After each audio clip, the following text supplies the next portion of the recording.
Dr. Newton Brandão, para suas considerações, pelo mesmo tempo dos outros convidados. Em seguida vai ser o Dr. Ezequiel. Obrigado, senador Paim. Quero cumprimentar minha companheira Guelda, nossa reitora Luzia, né, está aqui remoto conosco o Gabriel também. Quero cumprimentar os companheiros que estão presenciais aí no Senado Federal e aqueles que nos ouvem, né, que estejam acompanhando remotamente este importante debate. Eu começo, Paim, escutando a sua história, permite com que a gente... Não é uma questão de elogiar simplesmente, é o reconhecimento de alguém que já tem uma história, que já não é curta, já é uma história relativamente longa e que continua mantendo esta prioridade de usar o parlamento, de usar a sua luta no dia a dia na defesa daqueles que mais precisam. Este é o senador Paim, eu preciso fazer esse reconhecimento. Não é a primeira vez que eu o faço, eu tenho feito isso sempre que possível. Este debate produzido pelo senador aqui é um privilégio e que o Rio Grande do Sul continue sempre nos privilegiando com a sua presença no Senado. Dito isso, eu sou representante, como disse, de uma federação de sindicatos. Meu lugar de fala é a representação de professores de universidades e institutos federais. Portanto, eu estou falando, me somar muito com Guelda na luta pela formação integral das pessoas. Quando eu penso em formação de professor, Guelda trouxe a Resolução 02 e a Resolução 06, que é fundamental. Essa é uma luta histórica que está comprometida com a Resolução 0219 atual, em vigor, que precisa ser revogada. Isso faz parte da nossa pauta, né? Me somar muito nessa luta, nessa rebeldia, porque eu estou falando de formação de professores das universidades e eu estou falando do ensino técnico nos institutos federais. E aí, Paim e aqueles que nos ouvem, eu vou advogar aqui a tese da formação profissional como locus privilegiado, a proposta político-pedagógica dos institutos federais. Sem demérito das demais, mas quando eu penso no Pronatec, por exemplo, eu estou correndo atrás do prejuízo, vamos dizer assim. Ou seja, eu tenho um volume de pessoas que não têm capacitação, aí eu crio um programa, né, emergencial para resolver um problema emergencial, mas eu não estou pensando na solução permanente do problema. Eu estou resolvendo um problema que de tempos em tempos retorna exatamente porque eu não tenho uma política permanente de formação profissional. Quando eu penso, e claro, o nosso companheiro, se eu não me engano, o Felipe traz aqui do Senai, as iniciativas público-privada, gente, eu vivi isso, eu fui chefe de gabinete do reitor da Universidade Federal do Paraná e tive muitas reuniões com o Senai.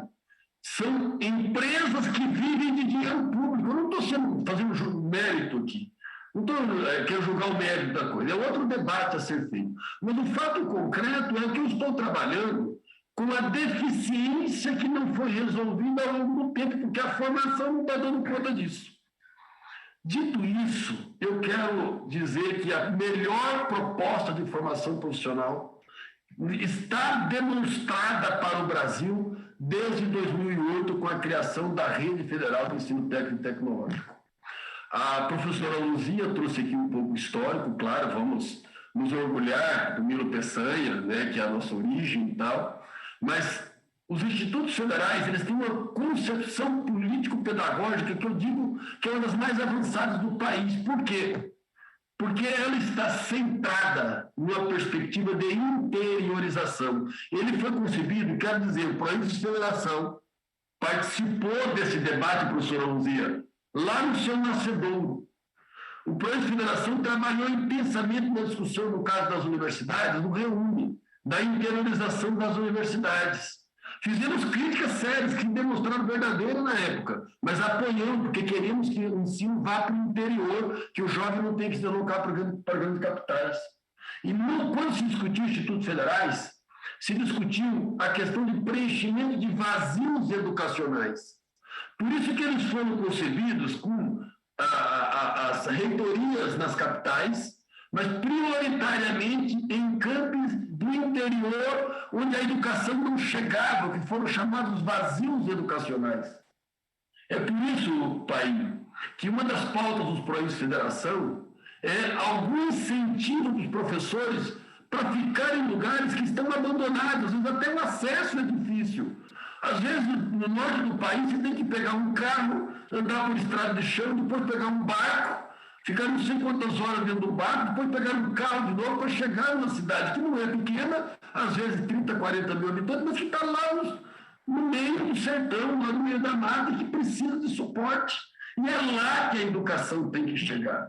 Se você pegar, eu estive, professora Luzia, agora de manhã com a diretoria do CONIF, e um dos debates, quando colocamos isso, é exatamente, você pega o município de fronteira, o professor faz concurso lá, e aí você tem tanta dificuldade, o município pequeno do interior tem tanta dificuldade, que o professor quer sair, ele vai embora, ele não fica lá. Então, uma política de incentivo é fundamental para fixar o professor nessas regiões. Então, essa é a concepção político-pedagógica da criação dos institutos federais, né, que hoje representa o ensino técnico integrado com ensino, pesquisa e extensão. É por isso, pai, que não dá para aceitar o aligeiramento do ensino médio. Infelizmente, eu espero, isso não vai cair nas costas do governo Lula, infelizmente, porque nós não estamos avançando na necessidade de revogação, sim, do ensino médio. Porque todas as políticas de médio e longo prazo e de formação integral estão sendo aligeiradas, dizendo que eu estou oferecendo itinerários formativos que são ficção, pura ficção. A estrutura da educação brasileira não consegue oferecer 5 itinerários formativos como diz que tem que oferecer. Aí o que é oferecido é fraco, precarizou as disciplinas de formações fundamentais, só pode ser português e matemática. Eu fico feliz, eu sou professor de matemática, mas a matemática não é a solução de tudo, a formação integral é que precisa ser trabalhada. Né? Se precarizou o ensino de história, de geografia, de ciências no seu conjunto, e aí eu digo que eu quero avançar, não vai avançar. É por isso que a perspectiva de avanço, né, de debate do ensino técnico e tecnológico tem que passar pela concepção do ensino integrado que está definido para o ensino técnico e tecnológico nos institutos federais. E aí, Painho, enfim, essa é a concepção geral do meu lugar de fala, de o que nós precisamos de educação técnico e tecnológica, de formação profissional, que seja algo consistente. E eu estou dizendo, eu dizia até quando a presidenta Dilma fazia a campanha, que ela usava muito o Pronatec, e eu dizia, ela devia usar mais o Instituto Federal do que o Pronatec. Agora, é claro, aí sim, o Pronatec, na verdade, ele atingia muito mais pessoas, e politicamente era interessante que acontecesse. Mas a perspectiva é um programa de governo consistente, onde o jovem, desde os seus 13, 14 anos, que chega no ensino médio, ele tem uma formação consistente. E eu vou dizer assim, no ensino técnico no Brasil, as avaliações já têm demonstrado que os estudantes do ensino médio participam dos programas de avaliação com qualidade, está demonstrando, inclusive, no PISA já. Nas avaliações internacionais, temos muitos exemplares no Rio Grande do Sul. Nós temos o Instituto do Rio Grande do Sul, que tem vários prêmios internacionais de alunos. E não é só no Rio Grande do Sul, são vários. A professora Luzia deve se pedir para ela trazer muitos exemplos no Brasil inteiro, de estudantes dos institutos que ganham prêmios internacionais porque têm ensino de qualidade. Quando você tem a avaliação do ensino médio, os institutos federais se destacam como as melhores avaliações possíveis. E na questão do emprego, os institutos, os Cefeps antigamente, os alunos já saíram empregados. Praticamente isso já tem acontecido hoje. Os alunos que se formam no ensino médio, por que isso acontece? Olha, os institutos, vou pegar o meu Paraná, né, lá em Vaiporã, lá Astorga, lá em municípios do interior, né, Pitanga. Você tem laboratórios, pai, que não tem nas universidades, cursos de eletrotécnica, de mecânica, cursos de eletrônica, cursos de informática, cursos de formação com laboratórios atualizados. Eu nunca esqueço quando na escola técnica o Paulo Bernardo, que era ministro do Planejamento, chegou lá e disse: para o ensino técnico não faltará dinheiro. E na implantação até 2014, 2015, não faltou dinheiro. Os laboratórios são modernos. Você tem uma infraestrutura de formação profissional que é invejável. Além disso, a verticalização tem sido uma constante. Você pega laboratórios de cursos de engenharia, que são os mais modernos da América Latina, que estão espalhados nos institutos federais do Brasil inteiro.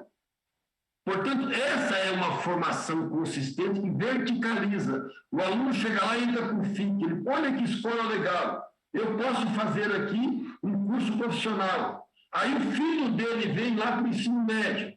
Esse aluno está convivendo com cursos de graduação na maioria dos campi hoje. Ele passa a conviver com o ambiente universitário. Nesse ambiente universitário, ele já começa a conhecer na prática, junto com os estudantes, as possibilidades que ele tem de não fazer um cursinho ou terminar um curso e ir para o emprego ali e agora não preciso mais estudar. Esse é um equívoco. Ele sabe que ele vai ter um trabalho, ele vai sobreviver, porque ele vai trabalhar e vai, enfim, ajudar a sua família, mas ele chega à perspectiva e à possibilidade de fazer um curso de engenharia, um curso de medicina, não importa qual, um curso de contabilidade, mas ele vai procurar o curso superior. Ele vai. E mais do que isso, ele chega no curso superior, às vezes dentro da mesma instituição, você vai ter ali diversos, em todos os institutos, talvez evidentemente que não em todos os campos, mas já a oportunidade de pós-graduação. Então, essa verticalidade faz com que você traz uma qualidade espetacular para a formação dos nossos jovens. Agora, para isso, e aí eu já vou caminhando, talvez, para concluir, né, para poder a gente já estar dando algumas perspectivas que são fundamentais. Eu acho que a professora Luzia trouxe bem. Então, a professora Luzia falava eu anotei aqui, me fugiu a palavra aqui, professora Luzia, de sustentação do que nós temos hoje, da qualificação. Nós vivemos um período em que tudo foi descontinuado. E pior, tudo foi combatido. Então, o orçamento foi para o espaço, o orçamento dos institutos das universidades, no início do ano, antes da PEC da transição, era de 8, 10 anos atrás, né? As políticas públicas deixaram de acontecer, o ataque sistemático à universidade, então tudo foi parado, ficou estagnado. Então precisamos consolidar, lembrei a palavra, professor, precisa consolidar os institutos. Eu tenho escutado, e nós vamos ter um encontro nacional da nossa federação agora, 19, 20 e 21 em Salvador, Bahia, lá na sua terra não, na terra dos baianos, que falaram tanto aí da mesa, né? Lá na Bahia vamos ter o nosso encontro nacional. E um dos temas que vai estar em debate lá é que a gente já começa a escutar que campos que foram criados em cidades pequenas, não tão pequenas, mas que são chamados de campos avançados, estão se falando em fechar campo, pai, não é um absurdo. Em vez de investir para poder ter mais matrícula, em vez de existir, chegar lá como prefeito, precisamos investir, precisamos atrair, é um curso federal, gratuito, estão se falando em fechar campo. Então, os companheiros, os professores da área desses campos, dos chamados campos avançados, estão levando a tese da nossa defesa intransigente de que não se fecha a escola, não se fecha campi. Você precisa ampliar para poder trabalhar por isso. Portanto, isso mesmo os campos das capitais, está faltando vaga de docente, está faltando infraestrutura. Muitas das infraestruturas não foram concluídas. Então, a consolidação é fundamental.